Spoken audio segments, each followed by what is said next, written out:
नमस्कार, स्वागत है आप सभी लोगों का एक बार पुनः समृद्धि आईएएस के यूट्यूब चैनल पर। और आज हम पुनः उपस्थित हुए हैं अपने करंट अफेयर्स के प्रोग्राम को लेकर के, क्योंकि आप सभी जानते हैं परीक्षाएं बहुत करीब हैं।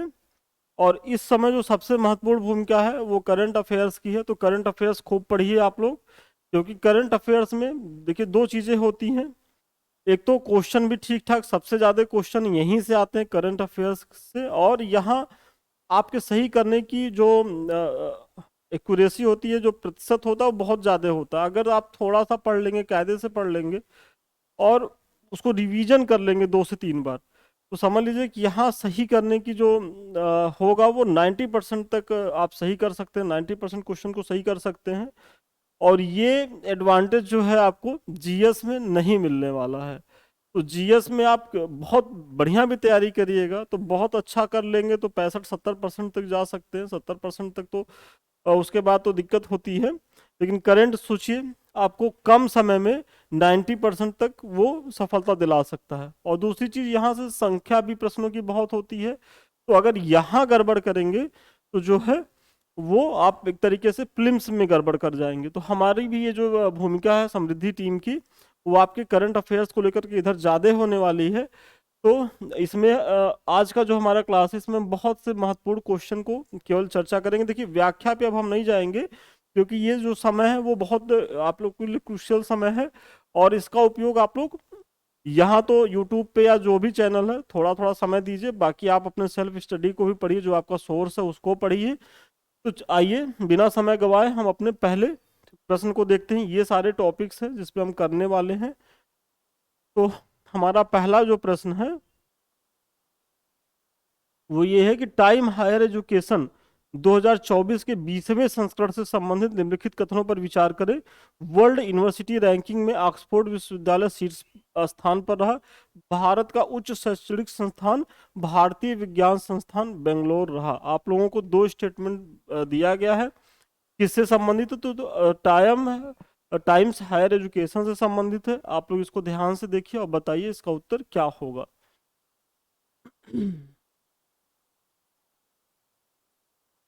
20वां संस्करण है। देखिए वर्ल्ड यूनिवर्सिटी रैंकिंग में क्या कह रहा है कि ऑक्सफोर्ड विश्वविद्यालय शीर्ष स्थान पर है, तो ये जो स्टेटमेंट है वो एकदम सही है। और भारत का जो उच्च शैक्षणिक संस्थान भारतीय विज्ञान संस्थान है, कहाँ है? बेंगलोर में है, वो एकदम से सही है। तो ये दोनों स्टेटमेंट सही है, तो इसका उत्तर जो है वो सी होगा। देखिए अगर विश्व रैंकिंग में पूछे तो ऑक्सफोर्ड विश्वविद्यालय है, आपको कंफ्यूज नहीं होना किसके द्वारा, टाइम्स हायर एजुकेशन के द्वारा।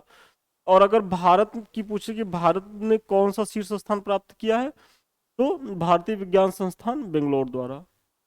चलिए अगला प्रश्न आप लोग देखें। हाल ही में डॉक्टर एम एस स्वामीनाथन का निधन हो गया, उनके संबंध में निम्नलिखित कथनों पर विचार करें। उनका जन्म 7 अगस्त 1925 को कुंभकोणम तमिलनाडु में हुआ था।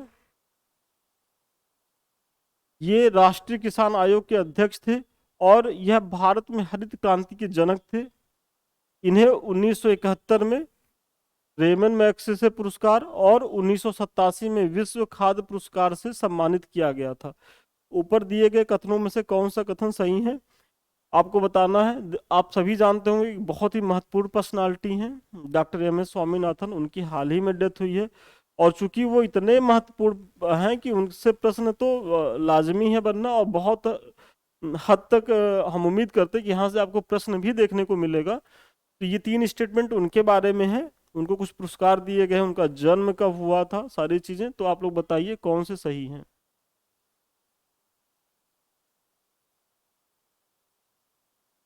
और इसमें जिन लोगों ने इसका उत्तर डी दिया है वो एकदम सही है। देखिए उनका जन्म 7 अगस्त 1925 को कुंभकोणम तमिलनाडु में हुआ था, पहला स्टेटमेंट सही है। ये राष्ट्रीय किसान आयोग के अध्यक्ष थे और यह भारत में हरित क्रांति के जनक थे, इसको बताने की जरूरत नहीं है, आप सभी जानते होंगे। फिर 1971 में इन्हें मैग्सेसे पुरस्कार मिला था। कब मिला था? 1971 में, ये डेट याद रखिएगा, मतलब सारी सन याद रखिएगा। और 1987 में ये विश्व खाद्य पुरस्कार से भी सम्मानित किए गए थे। इनके बारे में ये एक और भी फैक्ट है कि राज्यसभा के सदस्य भी रहे हैं। आप बताइएगा कि इनका टाइम कब से कब तक रहा है, कमेंट में, ये आप लोगों का होमवर्क है। 3 नंबर क्वेश्चन देखिए आप लोग।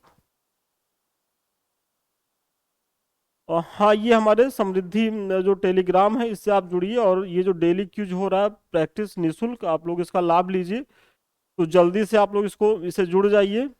और यहाँ प्रत्येक दिन 8 बजे ये होता है प्रोग्राम, तो आप लोग जुड़ करके परीक्षा के लिए जो महत्वपूर्ण टेस्ट हैं उनका लाभ उठाइए। हाल ही में किस राज्य की कैबिनेट ने ट्रांसजेंडर समुदाय के लिए पेंशन और ओबीसी दर्जे की मंजूरी दी है? आप लोग को बताना है वो राज्य कौन सा है। उत्तर प्रदेश, हिमाचल प्रदेश, बिहार, झारखंड। देखिए, ट्रांसजेंडर समुदाय की बात हो रही है, इन्हें पेंशन भी मिलेगा और इन्हें ओबीसी का जो है वो दर्जा भी मिलेगा, कि मतलब जो ओबीसी जातियां हैं उनके समकक्ष इनको रखा जाएगा और इन्हें पेंशन भी मिलेगा। ये पहल किस स्टेट के द्वारा की गई है? उत्तर प्रदेश, हिमाचल प्रदेश, बिहार, झारखंड। और इसमें जिन लोगों ने इसका उत्तर डी दिया है, झारखंड, वो एकदम सही है। चौथा प्रश्न हमारा कि हाल ही में चर्चा में रहा रूपपुर परमाणु ऊर्जा संयंत्र किस देश का पहला परमाणु ऊर्जा संयंत्र है? बताइए आप लोग, ये जो रूपपुर परमाणु ऊर्जा संयंत्र है वो किस देश का पहला ऊर्जा संयंत्र है? बांग्लादेश, भारत, पाकिस्तान, श्रीलंका। अब आप लोगों को तो ये पता ही होगा कि भारत पाकिस्तान तो नहीं है, क्योंकि हाल की चर्चा हो रही है, और परमाणु संयंत्र भारत पाकिस्तान में बहुत पहले से स्थापित हो गए हैं। तो देखिए, परीक्षा में भी कुछ ऐसे ही कॉमन सेंस लगाइएगा। ये दो तो हो नहीं सकते। अब आपका उत्तर होगा, चाहे ए होगा चाहे डी होगा। तो अब बताइए ए और डी में कौन सा उत्तर आपका सही है? रूपपुर परमाणु ऊर्जा संयंत्र की बात हो रही है, ये नाम भी याद रखिएगा। और इसमें जिन लोगों ने इसका उत्तर दिया है ए, बांग्लादेश, वो एकदम सही है।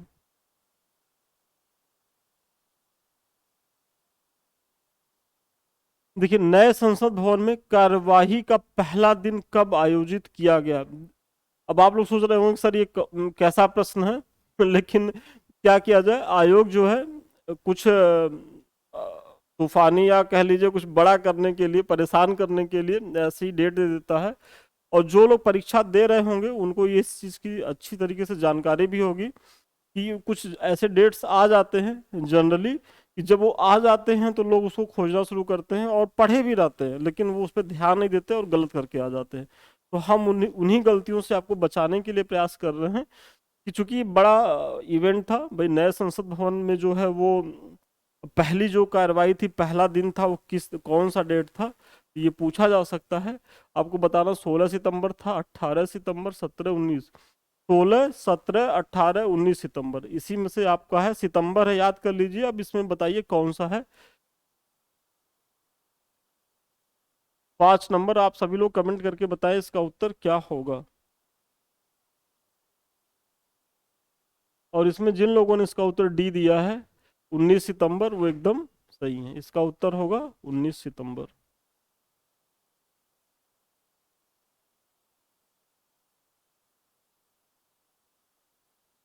नारी शक्ति वंदन अधिनियम 2023 के संदर्भ में निम्नलिखित कथनों पर विचार करें।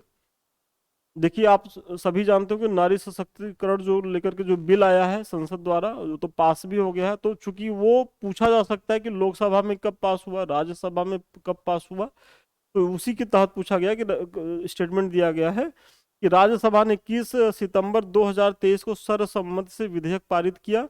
लोकसभा ने 20 सितंबर 2023 को सर्वसम्मति से विधेयक पारित किया। यह विधेयक नए संसद भवन में दोनों सदनों द्वारा पारित होने वाला पहला विधेयक है। ये 3 स्टेटमेंट है। आप लोग जल्दी से कमेंट करके बताएं कि इसमें से कौन सा सही है। 1, 2 सही है, केवल 3 सही है, सी 1 और 3 सही है, डी सभी सही है।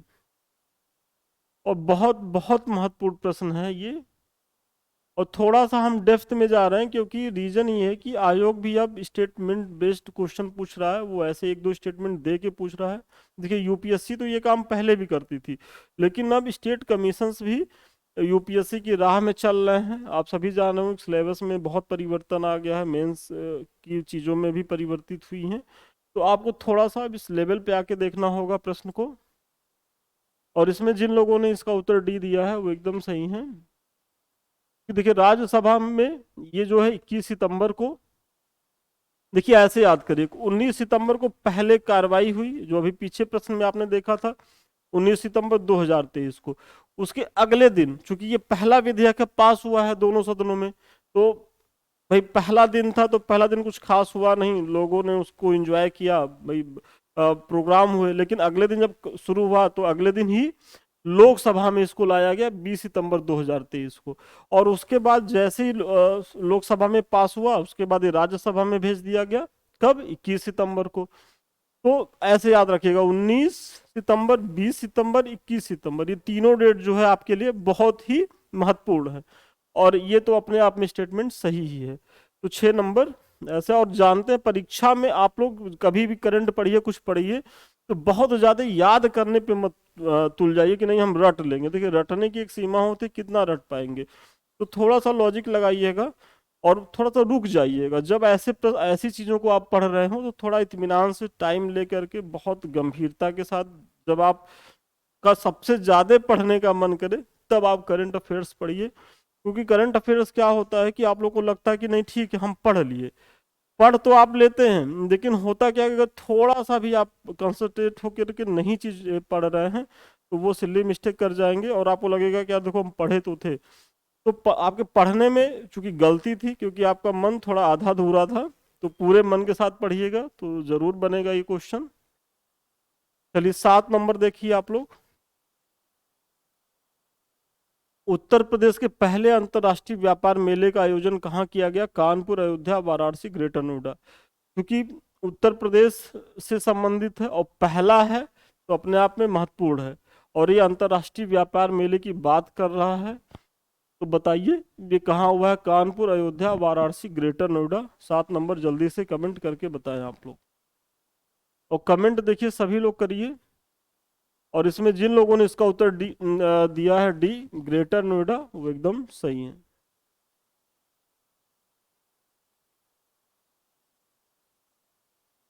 हाल ही में भारत की पहली ट्रैफिक लाइट फ्री सिटी कौन सी है? रायपुर, कोटा, इंदौर, महू। जल्दी से आप लोग कमेंट करके बताएं, ट्रैफिक लाइट सिटी की बात हो रही है, कौन सी है?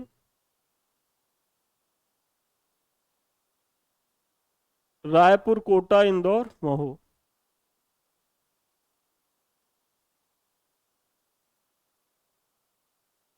और इसमें जिन लोगों ने इसका उत्तर दिया है बी, वो एकदम सही है, कोटा इसका उत्तर होगा। ये ट्रैफिक लाइट फ्री सिटी है। अमेरिका के यूजीन में खेले गए डायमंड लीग फाइनल में नीरज चोपड़ा ने कौन सा पदक जीता? स्वर्ण, कांस्य, रजत, कोई नहीं। बहुत बहुत महत्वपूर्ण है। जल्दी से आप लोग बताएं कि जो हमारे ओलंपिक पदक विजेता रहे हैं नीरज चोपड़ा, वो अमेरिका के यूजीन में खेले गए डायमंड लीग फाइनल्स में, बहुत महत्वपूर्ण इवेंट होता है ये, में कौन सा पदक जीता? स्वर्ण, कांस्य, रजत, कोई नहीं। और आप लोग ये मत सोच लीजिएगा कि ओलंपिक में इन्होंने तो गोल्ड जीता था तो यहाँ भी गोल्ड जीतेंगे।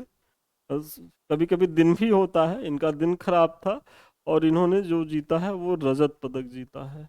और इसीलिए ये प्रश्न जो है, बहुत चांस है कि ये प्रश्न जो है परीक्षा में आ जाए।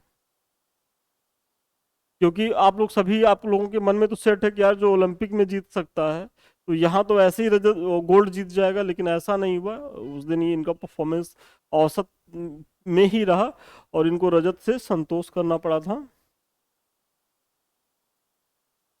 और इसी वजह से जो सेट करते हैं, जो परीक्षक होते हैं, वो ऐसे प्रश्न को सेट ही करते हैं ताकि आप जो है कंफ्यूज हो जाइए। और जब कंफ्यूज हो जाइएगा तो आप जो है, बहुत चांस है कि आप गलत की तरफ मुड़ जाएंगे।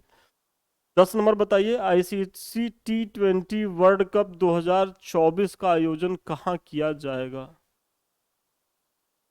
आईसीसी T20 मतलब जो 2020 वर्ल्ड कप है 2024 का, उसका आयोजन कहाँ किया जाएगा? न्यूजीलैंड और अमेरिका, दक्षिण अफ्रीका, वेस्ट इंडीज और अमेरिका, इंग्लैंड। जल्दी से आप लोग कमेंट करके बताएं इसका उत्तर क्या होगा।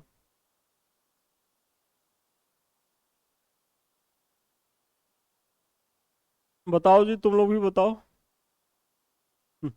एकदम सही है, बहुत बढ़िया। आप लोग भी बताएं। चलिए इसमें जिन लोगों ने दिया है सी, वो एकदम सही है। वेस्ट इंडीज और अमेरिका। और आप देखिए ये स्टेटमेंट तो ऐसे ही गलत हो जाएगा। अब आप सोचिए, एक न्यूजीलैंड कहाँ अमेरिका कहाँ है, तो एक तो ऐसे हो जाएगा। हालांकि आप इसमें कंफ्यूज हो सकते थे। तो चूंकि मैंने पहले भी बताया है करंट अफेयर्स की, जब मैं क्लास ले रहा था उसमें बताया था कि इस बार जो T20 वर्ल्ड कप है इसका जो आयोजन होगा वो इन दो देशों में होगा। और अमेरिका जो और वेस्ट इंडीज की जो भौगोलिक स्थिति है वो काफी करीब है। चलिए अगले प्रश्न को देखिए आप लोग। भारत का पहला राष्ट्रीय स्तर का खेल विश्वविद्यालय कहाँ स्थापित किया जाएगा? मिजोरम, त्रिपुरा, मणिपुर और अरुणाचल प्रदेश। बहुत महत्वपूर्ण है कि भारत का पहला राष्ट्रीय स्तर का खेल विश्वविद्यालय कहाँ आयोजित किया जाएगा, मतलब पूर्वोत्तर के किस राज्य में स्थापित किया जाएगा? मिजोरम, त्रिपुरा, मणिपुर और अरुणाचल प्रदेश। और इसमें जिन लोगों ने इसका उत्तर दिया सी, वो एकदम सही है। इसका उत्तर होगा मणिपुर। चलिए अगले प्रश्न को आप लोग देखिए। हैदराबाद स्थित किस रोबोटिक्स कंपनी ने इंद्रजाल नामक कृत्रिम बुद्धिमत्ता एआई द्वारा संचालित एक अभिनव स्वायत्त एंटी ड्रोन प्रणाली विकसित की है? Open AI, L&T, Grene robotics, ideaForge. आप लोग बताइए कौन सा इसका उत्तर होगा। और ये प्रश्न बहुत बहुत महत्वपूर्ण है कि अगर हो सकता है ऐसे प्रश्न पूछ ले या इंद्रजाल के बारे में पूछ ले कि ये इंद्रजाल क्या है, तो आप लोग को ये भी जानकारी होनी चाहिए कि कृत्रिम बुद्धिमत्ता द्वारा संचालित एक अभिनव स्वायत्त एंटी ड्रोन प्रणाली है। ये याद रखिएगा। इंद्रजाल क्या है, तो ये एंटी ड्रोन प्रणाली है। अब ये पूछ रहा है कि हैदराबाद स्थित एक कंपनी है, रोबोटिक्स कंपनी है, कौन सी वो कंपनी है आपको बताना है। तो थोड़ा सा एडवांस लेवल पे चला गया, नहीं तो जनरली बहुत संभावना रहती कि ये पूछ ले कि एंटी ड्रोन प्रणाली क्या है, मतलब इंद्रजाल क्या है, तो ये एंटी ड्रोन प्रणाली है। और इसका जो उत्तर होगा सी होगा, ग्रेनो रोबोटिक्स द्वारा इसको जो है वो बनाया गया है। तो ये बहुत ही महत्वपूर्ण प्रश्न है, इसको आप लोग जो है नोट डाउन कर लीजिएगा। देखिए निम्नलिखित में से किस राज्य में देश के सबसे बड़े स्वदेशी 700 मेगावाट काकरापार परमाणु ऊर्जा संयंत्र यूनिट 3 ने पूरी क्षमता से परिचालन शुरू किया है? महाराष्ट्र, हरियाणा, उत्तर प्रदेश, गुजरात। देखिए ये काकरापार जो परमाणु संयंत्र है, इसकी जो तीसरी यूनिट है, यूनिट 3 ने जो है वो प्रोडक्शन चालू किया है 700 मेगावाट। आपको बताना है कि जो काकरापार परमाणु ऊर्जा संयंत्र है वो किस स्टेट में है? महाराष्ट्र, हरियाणा, उत्तर प्रदेश, गुजरात। अब उत्तर प्रदेश वाले तो जान रहे हो कि उत्तर प्रदेश में नहीं है, तो एक ऑप्शन तो आप लोग ऐसे हटा लिए। आप बताइए तीन में जल्दी से बताएं इसका उत्तर क्या होगा। 3 नंबर, सभी लोग बताइए इसका उत्तर क्या होगा। और इसमें जिन लोगों ने इसका उत्तर दिया है डी, वो एकदम सही है। ये जो काकरापार परमाणु ऊर्जा संयंत्र है वो है गुजरात में। देश का पहला मंदिर संग्रहालय किस राज्य में बनाया जाएगा? अयोध्या उत्तर प्रदेश, हम्पी कर्नाटक, पुरी उड़ीसा, सांची मध्य प्रदेश। जल्दी से बताइए, मंदिर संग्रहालय की बात हो रही है देश के पहले, तो थोड़ा सा महत्वपूर्ण है। 14 नंबर। आपको हिंट भी दे रहे हैं कि यहाँ बहुत बड़ा इवेंट होने वाला है 22 जनवरी को, और यहाँ भी हमारे मोदी जी चीफ गेस्ट की भूमिका में रहेंगे, प्रधानमंत्री जी। चलिए अब तो आप लोगों को पता ही हो गया होगा, इसका उत्तर है ए, अयोध्या उत्तर प्रदेश। देखिए देश का पहला मंदिर संग्रहालय की बात हो रही है तो कंफ्यूज नहीं होगा, देश के पहले तो ये होगा अयोध्या उत्तर प्रदेश। और अगले प्रश्न को देखिए आप लोग। दुनिया की सबसे ऊंची नटराज प्रतिमा किस राज्य या केंद्र शासित प्रदेश में स्थापित की गई है? चंडीगढ़, नई दिल्ली, कर्नाटक, तमिलनाडु। बताइए आप लोग इसका उत्तर क्या होगा। नटराज प्रतिमा की बात हो रही है, ये किस राज्य या केंद्र शासित प्रदेश में स्थापित की गई है? क्योंकि ये दुनिया की सबसे ऊंची है। और यदि आप लोगों ने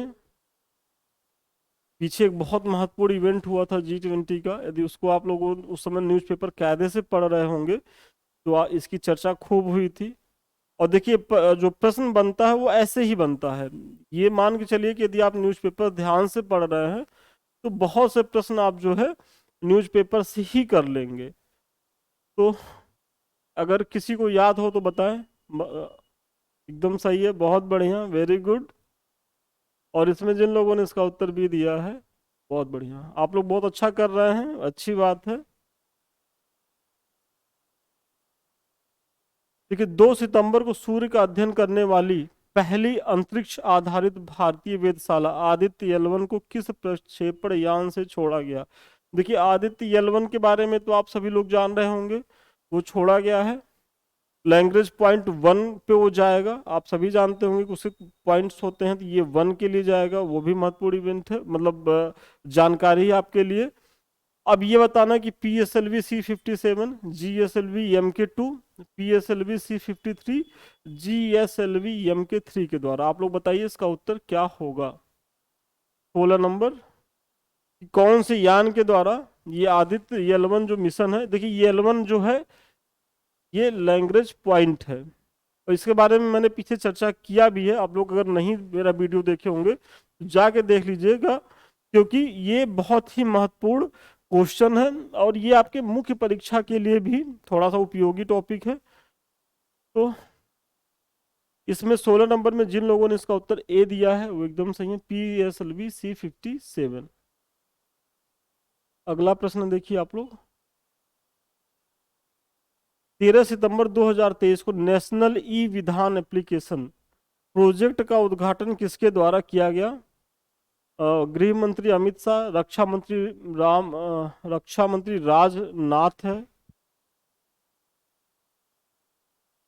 राजनाथ सिंह, राष्ट्रपति द्रौपदी मुर्मू, उपराष्ट्रपति जगदीप धनखड़ के द्वारा। बताइए जो नेवा जो पहल है वो किसके द्वारा शुरू किया गया है। 17 नंबर, जल्दी से कमेंट करिए, जल्दी से कमेंट करें आप सभी। और इसमें जिन लोगों ने इसका उत्तर दिया है सी, हाँ राष्ट्रपति द्रौपदी मुर्मू एकदम सही है।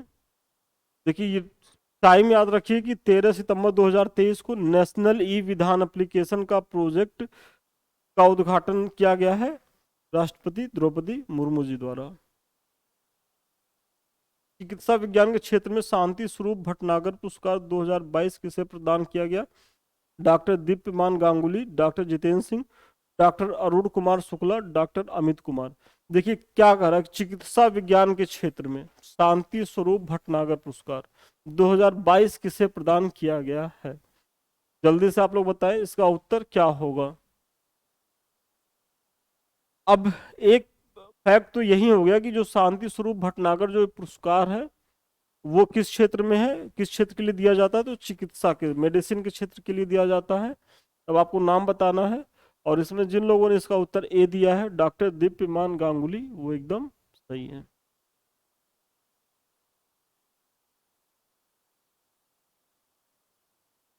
हाल ही में किस रेलवे स्टेशन को इंडियन ग्रीन बिल्डिंग काउंसिल द्वारा उच्चतम प्लेटिनम रेटिंग के साथ ग्रीन रेलवे स्टेशन प्रमाणन से सम्मानित किया गया। Ghaziabad railway station, Ahmedabad, Vijayawada, Indore. जल्दी से आप लोग बताएं इसका उत्तर क्या होगा। 10 सेकेंड है आप सभी लोगों के पास। ग्रीन रेलवे स्टेशन प्रमाणन से सम्मानित किया गया है गाजियाबाद, अहमदाबाद, विजयवाड़ा, इंदौर। और इसमें जिन लोगों ने इसका उत्तर डी दिया है वो एकदम सही है। सॉरी डी नहीं होगा, सी होगा, विजयवाड़ा रेलवे स्टेशन को ये जो है सम्मान प्राप्त हुआ है। चलिए आज का हमारा लास्ट प्रश्न है कि US ओपन 2023 से संबंधित निम्नलिखित कथनों पर विचार करें। पुरुष एकल का खिताब नोवाक जोकोविच ने जीता। महिला एकल का खिताब अमेरिका की कोको गॉफ ने जीता। देखिए ये US ओपन जो टेनिस प्रतियोगिता होती है उसके बारे में ये प्रश्न है, और आप सभी जानते होंगे कि 4 टेनिस प्रतियोगिताएं होती हैं और वहां से प्रत्येक वर्ष किसी से प्रश्न आता है, चाहे वो ऑस्ट्रेलिया पूछ ले, चाहे US पूछ ले, चाहे फ्रेंच पूछ ले, चाहे विंबलडन पूछ ले। मतलब ये 4 जगह होती है, आपको पता ही होगा। और यदि नहीं पता होगा तो पीछे मैंने क्लास में कराया है, आप लोग पीछे वीडियो देखिएगा तो आपको ये जानकारी मिल जाएगी। तो ये अमेरिकन के बारे में, यूएस के बारे में बात हो रही है। तो आप लोग बताइए कि पुरुष एकल का जो किताब है नोवाक जोकोविच ने जीता, और महिला एकल का किताब अमेरिका की कोको गॉफ ने जीता। आप लोग को बताना है कि दोनों स्टेटमेंट सही है या गलत है। और इसमें जो लोग बताए हैं बी, वो एकदम सही है कि दोनों, देखिए इसमें दोनों स्टेटमेंट सही हैं। लेकिन आप लोगों के लिए एक छोटा सा होमवर्क है, इसमें आप लोग को ये बताना है कि इन दोनों में पुरुष एकल का किताब किताब जो नोको जोकोविच ने जीता जीता है, तो इसका जो है उपविजेता कौन है। इसी तरीके से महिला एकल का किताब अगर कोको गॉफ ने जीता है, तो ये उपविजेता कौन है और ये किस देश की खिलाड़ी हैं। तो ये भी आपको ध्यान रखना होगा। कभी कभी क्या करता है कि उपविजेता से भी प्रश्न पूछता है और ये भी पूछ लेता है कि वो किस देश से संबंधित रहे हैं। तो थोड़ा सा आप पढ़ते समय थोड़ा सा वहीं डेप्थ में जाके देख लीजिए, पॉइंट आउट कर लीजिए या नोट कर लीजिए, तो ये आपका फिर प्रश्न जो है वो गलत नहीं होगा। विजेता के साथ उपविजेता पढ़िए, और जहां भी जिस सोर्स में आप पढ़ते होंगे वहां ये इन्फॉर्मेशन दी भी रहती है। तो विजेता तो पढ़िए, साथ साथ उपविजेता भी पढ़िए, और इनके देश को भी जानते रहिए कि ये किस देश के। जैसे नोवाक जोकोविच जो है ये सर्बिया के हैं, तो कोई अब चूंकि ये विजेता है तो कोई उपविजेता भी होगा भाई, सेकंड रनर अप होगा, तो उनको आप पढ़ लीजिए वो किस देश से हैं। तो ये चीजें हैं। तो चलिए, आज का हमारा जो प्रश्न सेशन था वो यहीं तक था। और ये हमारे समृद्धि आईएएस का टेलीग्राम चैनल है। इससे तो आप लोग इसलिए जुड़िए क्योंकि जो मैंने पढ़ाया है इसका पीडीएफ आपको यहाँ मिल जाएगा। साथ ही साथ यदि आप आंसर राइटिंग कर रहे हैं मेंस के तहत, तो आप यहाँ पीडीएफ में भेजिएगा, उसकी मार्किंग कर दी जाएगी। और विभिन्न परीक्षाओं से संबंधित जानकारी जो है आपको इसी टेलीग्राम चैनल पे प्रतिदिन जो है वो प्रोवाइड होती है। यहाँ आपको क्यूज टेस्ट देखने को मिलेगा, डेली करंट अफेयर्स आपको यहाँ डाला जाता है, और भी तमाम जो जानकारियाँ होती हैं आपको यहाँ सम्मिलित रूप से मिलती रहेंगी। और सबसे लास्ट में ये हमारे समृद्धि आईएएस का यूट्यूब चैनल है, जिसके द्वारा हम आप जुड़ रहे हैं, हम आप मिल रहे हैं। तो इसको तो आप लोग जरूर लाइक करिए, सब्सक्राइब करिए, शेयर करिए और आगे बढ़ाइए। तो चलिए, आज के लिए इतना ही। जल्दी ही मिलते हैं पुनः नए वीडियो के साथ, नए क्लास में। तब तक के लिए धन्यवाद, नमस्कार आप सभी लोगों को।